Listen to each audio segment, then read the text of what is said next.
In 2021, a Tennessee school board voted to ban a Pulitzer Prize-winning graphic novel about the Holocaust. The reason they gave was objectionable language. But 3 months later, that same board rejected a proposed unit on the Tulsa Race Massacre, an event where over 300 Black Americans were murdered and an entire prosperous neighborhood was burned to the ground by white mobs in 1921. No reason was given. The minutes from that meeting show the curriculum was tabled indefinitely.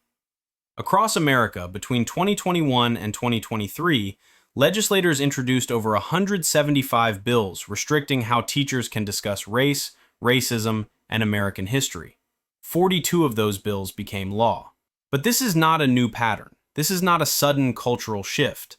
What is happening right now to Black history in American classrooms is the continuation of a 150-year project to control what Americans know about their own past. And the evidence shows it was never about protecting children. It was always about protecting a narrative. In 1915, Carter G. Woodson became the second African American to earn a PhD in history from Harvard University.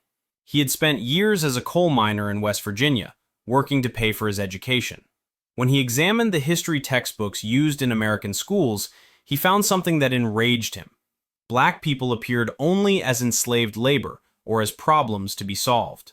There was no mention of African civilizations, no acknowledgement of Black soldiers who fought in the Revolution or the Civil War, no recognition of Black inventors, educators, or leaders. The entire historical record had been collapsed into a single narrative of dependency and inferiority. Woodson understood this was not an accident. This was architecture. In 1926, he established Negro History Week, the precursor to Black History Month, to counter what he called the miseducation of the Negro. He founded the Association for the Study of Negro Life and History and began publishing the Journal of Negro History, using primary documents to reconstruct what had been systematically erased. Woodson wrote, "If a race has no history, it has no worthwhile tradition. It becomes a negligible factor in the thought of the world, and it stands in danger of being exterminated." Think about what that sentence means. Woodson was not speaking metaphorically. By 1930, Woodson had documented over 200 instances where textbooks either omitted Black contributions entirely or presented them through the lens of racial inferiority. One widely used textbook from 1908 stated that enslaved Africans were generally happy, and that slavery was a benefit to the African race. Another, published in 1925, described Reconstruction, the period after the Civil War when Black Americans briefly held political power, as a tragic era of Negro rule that brought corruption and chaos to the South. These were not fringe publications. These were standard textbooks approved by state boards of education and used in public schools across the country. The pattern Woodson identified was this: American history was being written as if Black people were peripheral to it. Even when Black people appeared in the narrative, they appeared as objects acted upon, not as agents of their own destiny. The Haitian Revolution, the only successful slave revolt in modern history, was barely mentioned. The thriving Black towns of the post-Civil War era were invisible. The Black soldiers who made up nearly 10% of the Union Army were footnotes. By the 1960s, a new generation of scholars and activists built on Woodson's work. They demanded that schools teach accurate history. They called this Black history, not as a separate category, but as American history told truthfully. In 1968, students at San Francisco State University led a 5-month strike demanding the creation of Black Studies programs. It was the longest student strike in American history. It worked. By 1970, over 500 colleges had established Black Studies departments. But here's what textbooks rarely explain. The backlash began immediately. In 1969, California Governor Ronald Reagan called the Black Studies programs ridiculous and attempted to cut funding to universities that supported them. He told reporters that students were being taught propaganda instead of history. When pressed to provide examples, he could not name a single text or course. But the language he used would echo for decades: divisive, un-American, indoctrination. This was not just political theater. This was the beginning of a coordinated effort to define what history could be taught and who had the authority to define it. In 1974, a textbook controversy erupted in Kanawha County, West Virginia. Parents, led by Alice Moore, the wife of a fundamentalist minister, objected to books that included writings by black authors like Langston Hughes and Gwendolyn Brooks. Moore argued these texts promoted anti-American values. She organized a boycott that shut down schools for weeks. Thousands of coal miners walked off the job in solidarity. Violence followed. Schools were firebombed, teachers were assaulted, and the FBI opened an investigation. The conflict was framed in national media as a debate over parental rights and cultural values. But read the meeting transcripts. Read the letters parents sent to the school board. The language reveals the true issue. White parents did not want their children taught that racism was systemic, or that black Americans had legitimate grievances, or that American history included atrocities committed by white institutions. One letter, preserved in the West Virginia State Archives, stated, "These books make white children feel guilty for being white." That phrase, making white children feel guilty, would become the foundation of every major attack on black history education for the next 50 years. In 1994, the United States Congress passed the Goals 2000 Educate America Act, which included the development of national history standards. A committee of historians, led by Gary Nash at UCLA, spent 2 years creating a framework that included more coverage of women's history, Native American history, and African American history. The standards encouraged critical thinking. Students should examine multiple perspectives and primary sources. The backlash was immediate and ferocious. Lynn Cheney, former chair of the National Endowment for the Humanities, wrote an op-ed in the Wall Street Journal titled "The End of History." He argued the standards were politically correct and portrayed America in an overly negative light. Rush Limbaugh called them un-American. The U.S. Senate voted 99-1 to condemn the standards, even though most senators admitted they had not read them. The standards were revised, then revised again. The final version included significantly less coverage of slavery, Reconstruction, and the Civil Rights Movement. But here's what the evidence shows. The objections were not really about balance or accuracy. In one public hearing, a parent objected to a lesson plan that included a photograph of a lynching. She said it was too disturbing for children. When a teacher asked if students should learn that lynchings happened, the parent replied, "Not if it makes white children feel like their ancestors were bad people." Follow the chain. The history that makes white children uncomfortable is labeled divisive. The history that centers black experiences is labeled propaganda. The history that challenges American exceptionalism is labeled un-American. And the mechanism for suppressing this history is always the same. It is reframed as a debate about how to teach history, when the real debate is about what history can be taught at all. In 2010, the Texas State Board of Education revised its social studies curriculum. Texas is the second largest textbook market in the country, which means its standards influence what gets published nationally. The board voted to minimize coverage of slavery as a cause of the Civil War, to remove references to Jim Crow laws, and to describe the civil rights movement in a way that emphasized free enterprise over systemic racism. One board member, Don McElroy, a dentist with no background in history, argued that slaves should be referred to as workers in textbooks. Another member proposed that textbooks should teach that the Founding Fathers opposed slavery, despite the fact that many of them enslaved hundreds of people. The changes passed. Textbooks were rewritten, and for a decade, millions of students across the country learned a version of history that had been sanitized to avoid discomfort. This was not an accident. This was a pattern. By 2020, the architecture of suppression had become a national movement. In September of that year, President Donald Trump held a conference on American history at the National Archives. He announced the creation of the 1776 Commission, which he described as a response to radical curriculum that taught students to hate their own country. The specific target was the 1619 Project, a collection of essays published by the New York Times that reframed American history by placing slavery and its legacy at the center of the national narrative. The 1619 Project was controversial among some historians, who debated specific claims about the American Revolution. But the response from conservative politicians and activists was not a scholarly debate. It was a campaign to ban the material entirely.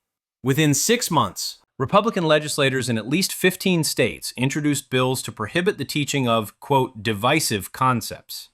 The language of these bills was almost identical, suggesting coordination. Most of the bills prohibited teachers from discussing the idea that, quote, the United States is fundamentally racist, or that, quote, an individual, by virtue of their race, is inherently oppressive. On the surface, these restrictions sound neutral, but read the way they were enforced.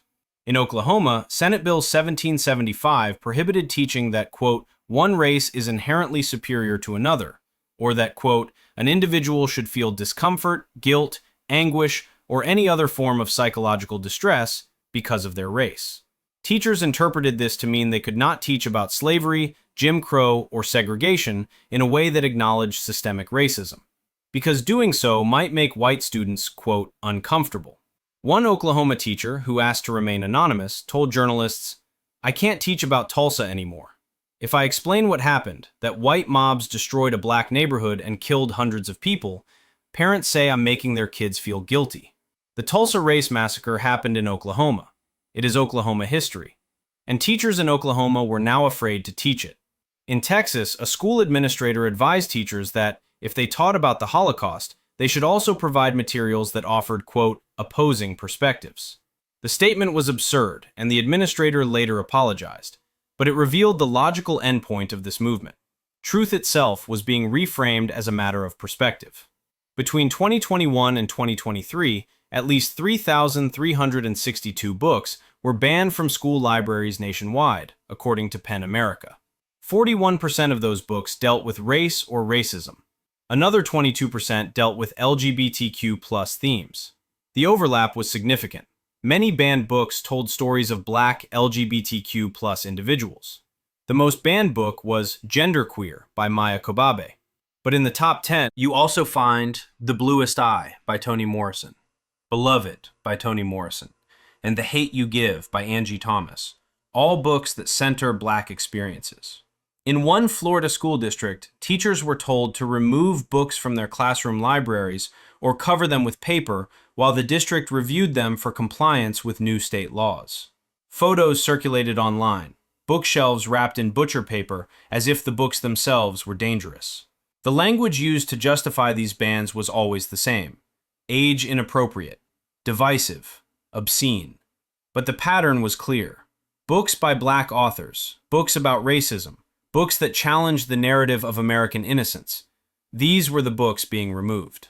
In Virginia, Governor Glenn Youngkin won his 2021 election in part by campaigning against critical race theory, a graduate-level legal framework that examines how laws and institutions perpetuate racial inequality. CRT is not taught in Virginia public schools. It never was. But Youngkin used the term as a stand-in for any discussion of racism in schools. His campaign ads featured a white mother who had objected to her son's high school English class assigning Beloved by Toni Morrison. The ad did not mention that the book won the Pulitzer Prize or that it had been part of the AP English curriculum for decades. The strategy worked. Parents across the state began showing up to school board meetings, reading excerpts from books out of context, demanding they be banned. In many cases, these parents had not read the full books.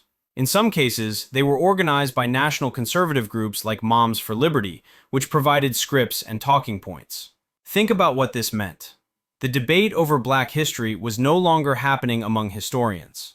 It was happening in school board meetings, driven by political organizations, funded by national donors, and amplified by media outlets that framed the conflict as parents versus schools, rather than political movement versus historical accuracy.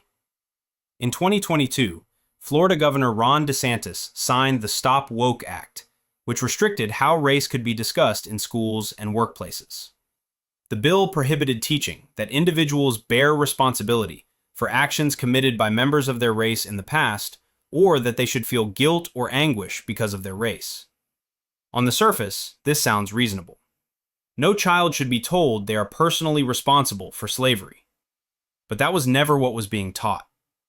What the law actually did was prohibit teachers from explaining how historical racism created systems that still affect people today. A teacher could say, slavery existed, but could not say, slavery created wealth for white families that was passed down through generations, while black families were denied the same opportunities, which is why wealth gaps persist. To explain the mechanism was to violate the law. In 2023, the College Board, the organization that administers advanced placement exams, released a framework for a new AP African American Studies course. The course had been piloted in 60 schools and received positive feedback from teachers and students. But when Florida's Department of Education reviewed the framework, they rejected it, saying it violated the Stop Woke Act. The College Board revised the course, removing sections on Black queer studies, reparations, and the movement for Black lives. They added a disclaimer that teachers should present these topics from multiple perspectives. Several of the original scholars who helped design the course withdrew their support. One of them, Dr. Imani Perry, a professor at Harvard, said in an interview, "This is what suppression looks like. It doesn't always look like burning books. Sometimes it looks like making the truth so inconvenient to teach that teachers stop teaching it." The consequences were measurable. According to a 2023 survey by the Rand Corporation, 45% of teachers reported that they had reduced or eliminated lessons on racism in the past 2 years. 37% said they avoided discussing current events related to race. 29% said they were afraid of losing their jobs if they taught certain topics. One Tennessee teacher, who spoke to journalists on the condition of anonymity, described what this looked like in practice.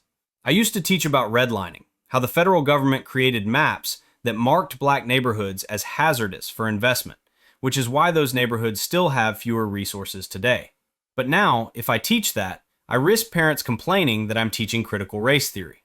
The principal told me to just stick to the facts and not talk about why things are the way they are. But history without causation isn't history. It's just a list of dates." This is the breaking point. When teachers are too afraid to teach truth, truth stops being taught. In 2024, Arkansas passed a law requiring parental consent for students to access any material that discusses sexual orientation or gender identity. The law was ostensibly about protecting children, but its application was telling. Schools began removing books about the civil rights movement because they mentioned Bayard Rustin, an openly gay advisor to Martin Luther King Jr. They removed books about James Baldwin, one of the most important American writers of the 20th century, because he was gay. The mechanism was the same. Take a legitimate-sounding concern, parental rights, age-appropriate content, psychological safety, and use it to justify the removal of any history that complicates the dominant narrative. But here's what the evidence shows. The discomfort was never really about children. In multiple court cases challenging book bans, parents testified that they were not concerned about their own children reading these books. They were concerned about other people's children learning things that contradicted their worldview. One parent in Iowa, testifying in favor of a book ban, said explicitly, "I don't want my child going to school with children who have been taught that America is racist."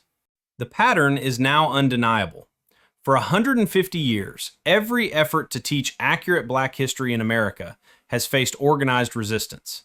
And every time, the resistance has used the same language: divisive, inappropriate, un-American, indoctrination. But resistance is not the end of the story. In 2023, students in Florida organized walkouts to protest the changes to AP African American Studies. In Tennessee, students created independent reading groups to study the books that had been banned. In Texas, teachers formed networks to share lesson plans that complied with the law while still teaching the truth. And the evidence began to surface in ways that made suppression harder. In 2021, a mass grave was discovered in Tulsa, physical evidence of the massacre that had been erased from textbooks for decades. Ground-penetrating radar revealed bodies buried in unmarked graves. Local historians, including descendants of survivors, had been saying for years that the death toll was higher than the official count of 36. Now there was proof. In 2022, researchers at Princeton published a comprehensive study showing that students who learned accurate history, including the uncomfortable parts, were more engaged, more critical thinkers, and more civically active than students who received sanitized versions. The study found no evidence that teaching about racism made white students feel guilty. Instead, it made them more aware of systemic issues and more motivated to address them. In 2023, The African American Policy Forum released a report documenting the effects of educational gag orders on students. Black students reported feeling erased, as if their history did not matter. White students reported feeling confused because the history they learned in school contradicted what they saw in the world around them. Teachers reported feeling demoralized, as if their professional expertise was no longer valued. But the most revealing evidence came from the institutions themselves. In 2024, internal documents from the Manhattan Institute, a conservative think tank that helped craft many of the anti-CRT bills, were leaked to journalists. The documents showed that the campaign was never about critical race theory, which most Americans had never heard of before 2020. It was about finding a politically effective way to oppose teaching about racism. One memo stated explicitly, "The goal is to make critical race theory toxic.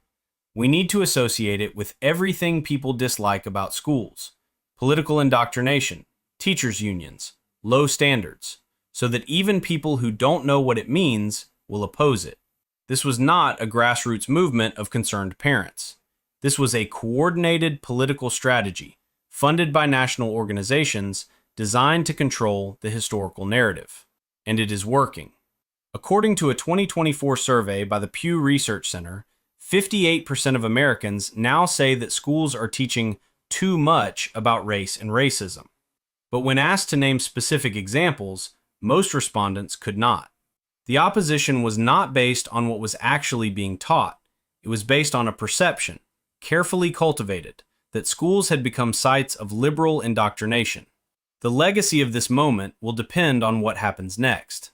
If teachers continue to self-censor, if books remain banned, if accurate history remains divisive, then an entire generation will grow up without understanding how the past shapes the present. They will not understand why wealth gaps persist, why neighborhoods remain segregated, why certain communities have fewer resources.